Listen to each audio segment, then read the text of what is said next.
L'ordre du jour appelle les questions au gouvernement et la parole est à Madame Virginie Duby-Muller. Merci. Monsieur le Premier ministre, depuis des mois, la situation des habitants de l'île de Mayotte ne cesse de se détériorer. Cambriolages réguliers, attaques à la machette, coupeurs de route, violences dans les écoles, dans les transports scolaires, dans les hôpitaux, dans les rues. Cette situation doit faire réagir chacun des députés que nous sommes et je tiens à associer mon collègue Mansour Kamardine, actuellement sur place. Croyez-moi, aucun autre département français n'accepterait de connaître le sort de Mayotte. Moi-même, j'avais eu l'occasion de me rendre sur place et de constater cette réalité locale. Le cœur du problème mahorais, c'est surtout une immigration clandestine, totalement incontrôlée, et des dizaines, des milliers de Comoriens. Pour le président de la République, cela semble un sujet humoristique avec des kwassa.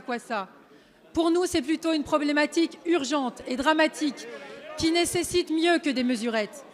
Monsieur le Premier ministre, les Mahorais ont l'impression d'être abandonnés par la France. Ils vous appellent au secours et les îles sont aujourd'hui bloquées.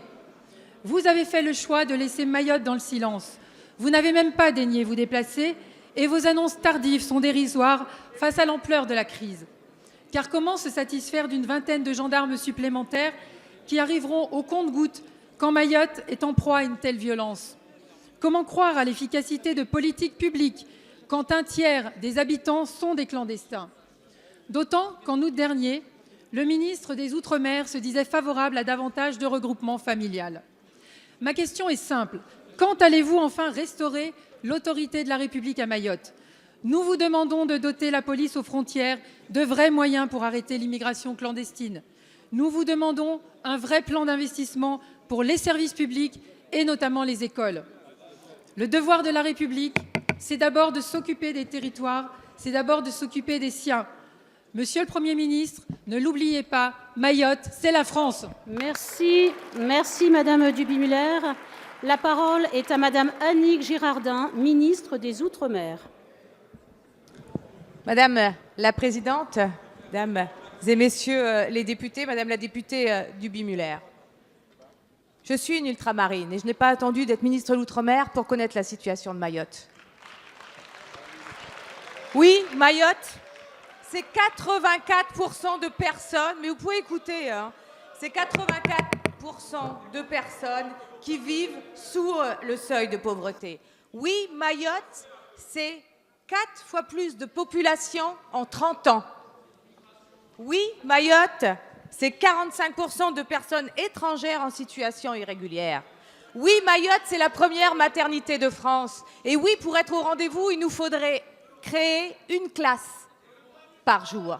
Alors oui, la situation de Mayotte, c'est le territoire de tous les défis. Et oui, la sécurité est ma priorité, comme celle du gouvernement. Et oui, nous avons cet héritage que nous allons assumer.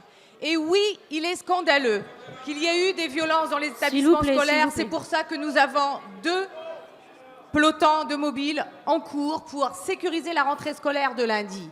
Mais ce n'est pas suffisant. Et avec mon collègue ministre de l'Intérieur, Gérard Collomb, nous annoncerons dans les heures qui viennent d'autres types de mesures. Mais la question est plus profonde.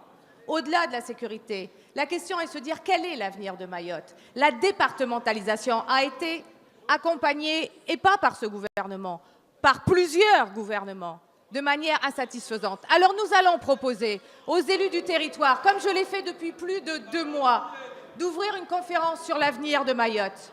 Cette conférence de l'avenir de Mayotte, nous allons la mettre en place avec le résultat des assises des Outre-mer et après avoir remis la sécurité, parce qu'il faut travailler avec du calme. Et ce n'est certainement pas l'huile mise sur le feu par vos propres amis sur le territoire qui permettront aux Mahorais d'aller mieux. Madame la ministre.